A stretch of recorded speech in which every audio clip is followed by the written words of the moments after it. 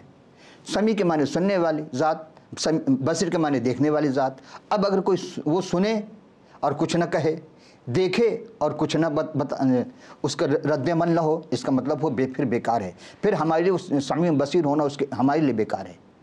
کوئی شخص اگر خاموش تماشائی بنا رہے، صرف دیکھتا ہی چلا جائے، اس کے اندر کوئی ریزسٹنس پیدا نہ ہو، اس کے اندر کوئی مدافعت نہ پیدا ہو، تو کیا فرق پڑے گا؟ کوئی فرق نہیں پڑے گا انسانیت کے لیے۔ کیوں؟ جب اسے کہا تم نے ایسا کیوں نہیں کیا، ایک برائی دیکھ رہے ہو اور اسے ختم کیوں نہیں کر سکتے؟ کہ نہیں برا ہے، ٹھیک ہے میں نے دل میں تو برا کہا، اس کو ایک نیکی مل گئی، 10 نیکی مل گئی۔ طاقت ہے، ہاتھ سے روکو، زبان سے کہو، ہاتھ سے روکو، 3 طریقے بتائے گئے ہیں۔ لیکن اگر کوئی سب کچھ دیکھنے نہ کر سکے تو کہتے جی وہ چونکہ جو ظلم کرنے والا ہے، جو ظالم ہم سے زیادہ طاقتور ہے، ہم کمزور اس لیے ہم خاموش ہو گئے۔ نہیں، یہ ایمان کی سب سے کم درجے، سب سے کم تر کہا جاتا ہے، بلکہ ہم سمجھتے ہیں کہ وہ ایمان ہی کیا ہے جو اس کے سامنے برائی اور نہ روک سکے۔ جان لے گا وہ؟ نہیں، جان تو خالق کی دی ہوئی ہے، کون کس طرح لے سکتا کسی کی جان؟ اور جو بھی لے گا اس کو حساب دینا ہوگا، چونکہ ہر چیز خالق کے اصل مالک جو ہے اس کو حساب دینا ہوگا۔ پھر آپ غور کریں کہ سچی بات کڑوی لگتی ہے، یہ سب کہتے ہیں کہ سچ کڑوا ہوتا ہے، تو ہم جب سچ کہیں گے وقتی طور پر کڑوا تو ضرور ہوگا، لیکن اس میں کچھ فائدے بھی ہیں۔ اگر بیماری ہے، خارش ہو گئی ہے تو کڑوی چیز کھائی جاتی ہے، ڈاکٹر بھی دیتے ہیں، حکیم بھی دیتے ہیں کہ بھئی اس کو چہرتا دو یا کریلے کا پانی دو وغیرہ چیز دیتے جائیں، کس لیے؟ تاکہ وہ اصل مرض کو ختم کیا جائے، تو مرض ختم ہو جائے گا، انسان صحت یاب ہو جائے گا۔ یہاں بھی اسی طرح ہے کہ اگر وہ دیکھے، سمیع ہونا یا بصیر ہونا کافی نہیں ہے، بلکہ اس کے ساتھ ساتھ وہ جو دیکھے تو فیصلہ بھی کرے، جو سنے تو اس پر عمل درآمد بھی ہو، اور جو قانون بنائے تو وہ قانون پر عمل درآمد کروائے۔ صرف وہ خاموش بیٹھا رہے اور مجبوری کا نام لے نہ کر سکے تو اس کا مطلب پھر ایسے کو ہم کس طرح مان سکتے ہیں؟ جو مجبور ہو جائے وہ خدا نہیں ہے، اور ہمارا خدا کبھی مجبور نہیں رہا۔ وہ انسان کے امتحان ضرور لیتا ہے اور امتحان میں اس کو کامیابی ہوتی ہے، جب بھی اس کے درجات بلند ہوتے ہیں۔ ہم یہاں ایک چیز اور آپ کو بتا دینا چاہیں کہ مالک وہی ہے جو ہر چیز پر دسترس حاصل کرے۔ کوئی اگر دعویٰ کرے مالک، مثال دو میں آپ کو، ایک گھر ہے، ایک بنگلہ ہے، اس بنگلوں کو ایک صاحب کے حوالے کر گیا وہ اصل مالک کہ یہ بنگلہ میں تمہیں دے کر جا رہا ہوں، میں جب بھی مجھے موقع ملے گا میں واپس آؤں گا۔ تو اب اسے چاہیے کہ اس بنگلے کی حفاظت کرے۔ اس نے کیا کیا؟ اس کو کرائے پہ دے دیا۔ اب جیسے ہر سال کے بعد وہ کرایہ دار تبدیل کر دیتا ہے، لالچ میں آ کر کے ایڈوانس زیادہ لیتا ہے اور پھر کرایہ واپس کر دیتا ہے، کرایہ دار ہٹاتا رہتا ہے۔ اب جو کرایہ دار ہے اس نے اپنے من کے مطابق، پسند کے مطابق اس میں رنگ روغن کرتا رہا۔ 10 سال کے بعد یا 15 سال کے بعد مالک جب واپس آئے، وہ دیکھا کہ یہ بنگلہ تو میرا نہیں ہے، مقام تو وہی ہے، بنگلہ میرا نہیں ہے۔ تو اس نے جس کے حوالے کیا تھا اس سے پوچھا کہ بھائی یہ کیا مسئلہ ہے، چونکہ وہ اچانک آیا اور یہ کون لوگ ہیں، میں تو تمہارے حوالے کر گیا تھا کہ جی یہ ہم نے وہ آپ کی آمدنی میں اضافہ کرنے کے لیے ہم نے اس میں کرایہ دار رکھا تھا، چلو خوش ہے، لیکن یہ رنگ کس نے کیا ہے، یہ تو رنگ اس کا نہیں ہے۔ اب جیسے جیسے رنگ ہوتے رہے، جیسے جب وہ اندر گیا تو پپڑیاں ٹوٹ ٹوٹ کر کے وہ گر رہی تھی۔ اصل کلر جو تھا مالک نے کروایا تھا وہ اصل کلر اندر ہے، باقی جو کرایہ دار تھے وہ اپنے کلر کراتے رہے۔ تو اب اصل مالک، اس راز کو میں اینڈ پہ جا کر بتاؤں گا آپ کو کہ اصل مالک جب آئے گا یہاں پر تو اس نے جو کلر کیا ہے، اس نے جس کو کلر کر کے بھیجا ہے، اگر اس کلر میں دنیا والے اپنی پسند کے مطابق، اپنی مرضی کے مطابق کلر کرتے رہیں گے تو اصل جو مصور ہے، اصل جو خالق ہے، اصل جو مالک ہے، جب وہ دوبارہ آئے گا تو کیا وہ چھوڑ دے گا اس کو جس کے حوالے کر کے جا رہا ہے؟ نہیں۔ کیوں؟ اس لیے کہ اس نے اصل کلر کو برباد کر دیا ہے۔ تو اب جس نے اپنے حقیقی خالق اور مالک کے بنائے ہوئے چیز میں رد و بدل کرنے، اس کے بگاڑنے کی کوشش کی تو مالک تو نہیں چھوڑے گا، وہ سب کو سزا دے گا، اس لیے کہ وہ مالک ٹھہرا۔ تو ایک عام بنگلے کا مالک اگر کسی پر عدالتی کارروائی کر سکتا ہے تو جو حقیقی مالک جب آئے گا، عدالت لگائے گا، تو کون بچے گا اس سے؟ عزیزو، ہم آپ کو اس زمانے میں لے کر چلتے ہیں جس زمانے میں جناب مولا حضرت سیدنا یسوع المسیح سلام علیہ تشریف لائے تھے۔ تو اس زمانے میں چھوٹے چھوٹے علاقے ہوا کرتے تھے، بادشاہ ہوا کرتے تھے۔ میں اپنے ان بچوں کو بتانا چاہتا ہوں جب یہ تاریخ سے ناواقفیت رکھے ہیں اور بڑی دل جمعی کے ساتھ ہماری گفتگو سماعت فرماتے ہیں، تو ان کے نالج میں ایک اضافے کے لیے میں یہ بتانا چاہتا ہوں کہ جس زمانے میں سیدنا یسوع مسیح سلام علیہ جلوہ فروز ہوئی، زمین پر تشریف لائے، تو اس زمانے میں چھوٹے چھوٹے علاقے ہوتے تھے، اس علاقوں میں بادشاہ ہوا کرتے تھے۔ اور یہ جو بادشاہی تھی وہ تمام بادشاہ ایسے ہوتے تھے کہ وہ برٹش روم کے بادشاہ تھی، سلطنت روما کے شہنشاہیت تھی۔ اس نے کیا کیا تھا، جہاں جہاں جتنے بھی علاقے میں ان کی حکومت تھی وہاں اس نے بادشاہ قائم کر دی تھی، اور اصل بادشاہ جو تھی اس شہنشاہ روم کے پاس تھی۔ تو اپنے طور پر ایسا لگتا تھا کہ یہ جو بادشاہ تھے ظاہری طور پر چھوٹے سے علاقے کے بادشاہ تھی، وہ وہاں حاکم بنے ہوئے تھے، لیکن جب بھی کوئی بھی حکم شہنشاہ روم کے سے جاری ہوتی تھی ان تمام بادشاہوں تک پہنچائی جاتی تھی۔ اگر اس کے خلاف جا نہیں سکتے تھے، وہ جو حکم ہوتا تھا ان شہنشاہ روم کا وہ تسلیم کرنی پڑتی تھی ان کو، خواہ انہیں کتنی کڑوی گھونٹ کیوں نہ پینے پڑے۔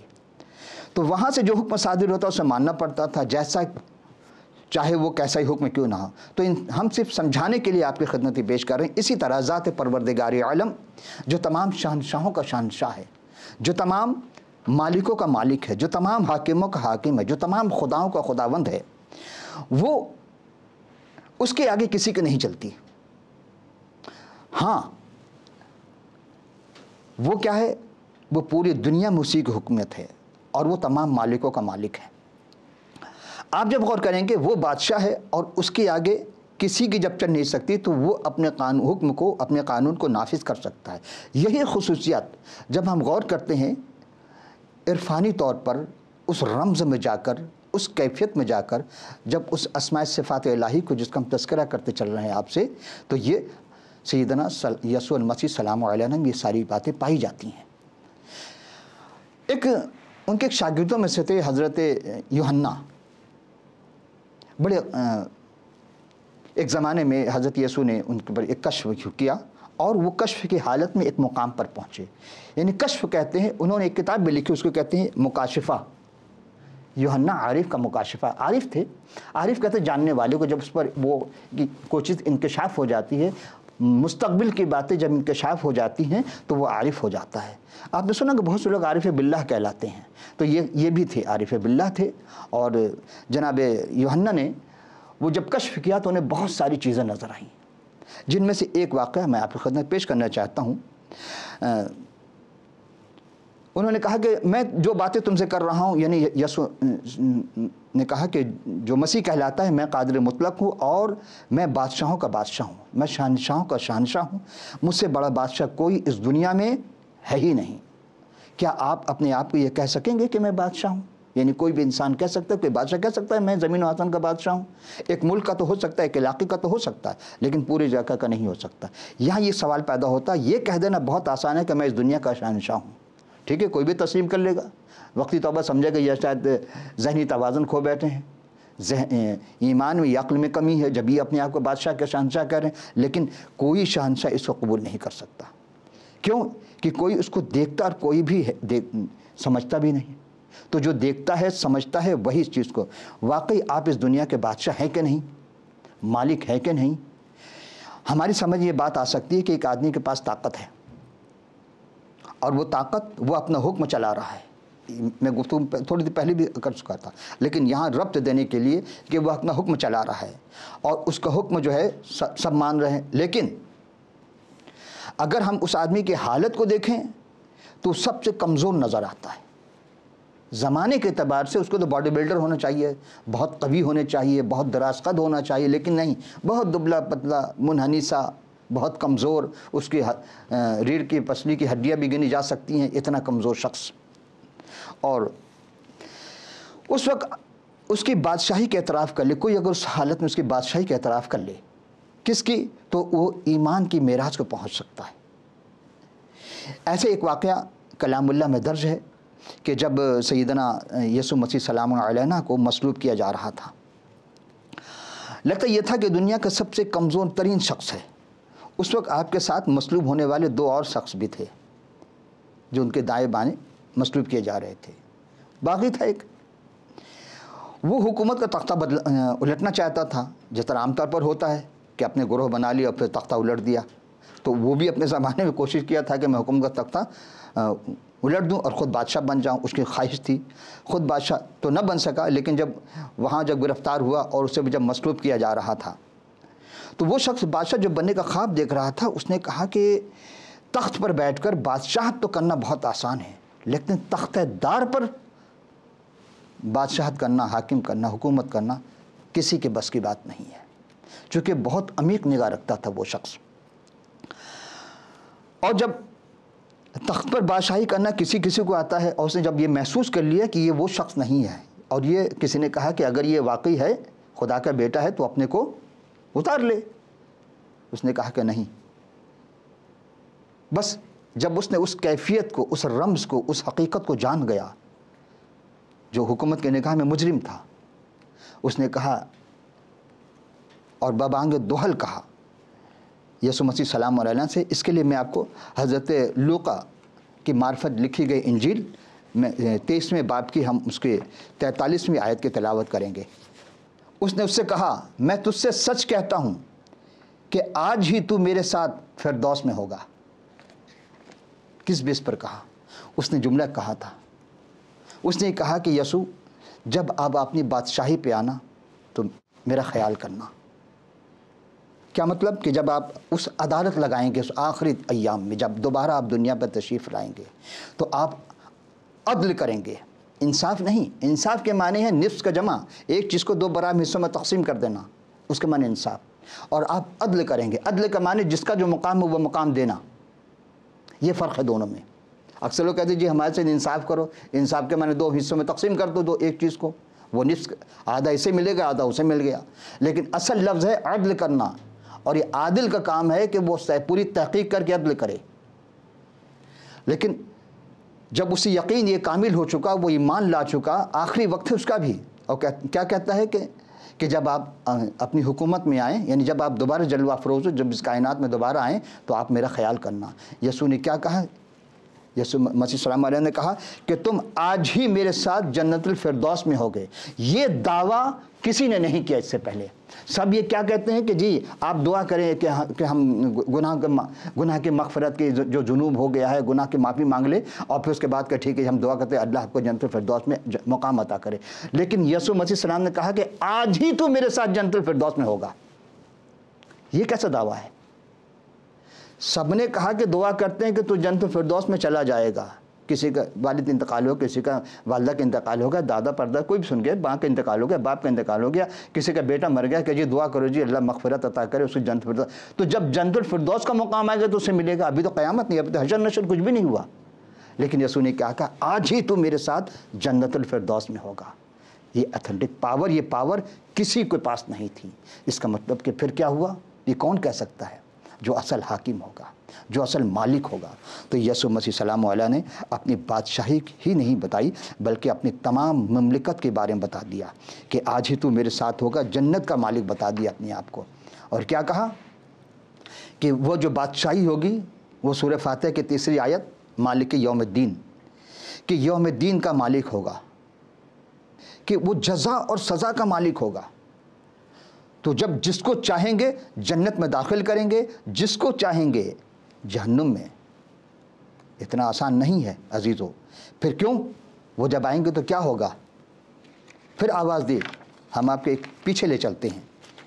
یہ سورہ فجر 30واں پارہ، آخری پارہ ہے قرآن شریف کا، اور سورہ فجر 89 89 سورہ ہے، اور آیت نمبر ہے 22۔ وجا رب کا ملکن صفن صفا، تمہارا خدا مالک جب آئے گا اس حالت میں فرشتے سب بسب اس کے آگے ہاتھ باندھے کھڑے رہیں گے۔ رکے نہیں، ایک قدم اور ہم چلتے آپ کو لے کر کے۔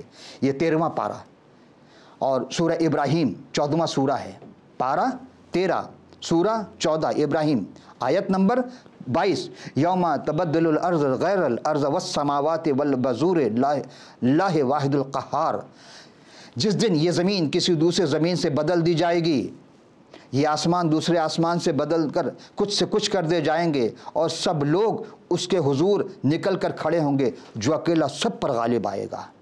اب آپ نے سمجھا، غور کیا کہ کلام کیا کہہ رہا ہے؟ یہ سنی سنائی بات نہیں ہے، یہ وہ مالک ہے کہ کسی بادشاہ نے مغلیہ دور میں، جہانگیر ایک بادشاہ گزرا تھا، اس نے اپنے حکومت میں ایک گھنٹی لگائی ہوئی تھی، جس کو جو شکایت ہوتی تھی، جو تکلیف پہنچتی، وہ اگر گھنٹی بجاتا تھا، اور بجانے کے بعد وہ بادشاہ اپنے حواریوں کو، جتنے اس کے تھے کارندے تھے، اس سب کو لے کر کے فوری بھاگا آتا تھا کہ کیا ہے مسئلہ، اس کو حل کیا جائے۔ لیکن یہ جو بادشاہ آئے گا، اس نے کوئی گھنٹی لٹکائی نہیں ہے، یہ ڈائریکٹ بات کرے گا ہر کسی سے۔ تم نے یہ کیا ہے، اس لیے کہ وہ عالم الغیب ہے، تمہیں یہ سزا ملے گی، تم نے یہ کیا تمہیں یہ جزا ملے گی۔ تو اب جب وہ آئے گا تو اس کی بنائی ہوئی تصویر کو اس اصل مالک، اصل جو مصور نے، خالق نے تصویر بنائی تھی، کہیں ہم نے اس کو بگاڑ تو نہیں دی؟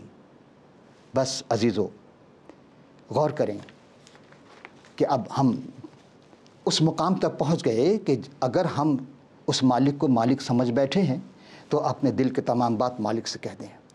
وہ اتنا بڑا مالک ہے کہ ہماری سب خطاؤں گناہوں کو معاف کر دے گا، اور وہ ہمیں اسی طرح جس طرح اس نے دار پر لٹکے وہ شخص کے ایمان کو کہا تھا کہ آج ہی تو میرے ساتھ فردوس میں ہوگا، تو وہ جب آئے اور اس وقت ہم اس کو پہچان نہ پائیں تو بہت دشواری ہوگی۔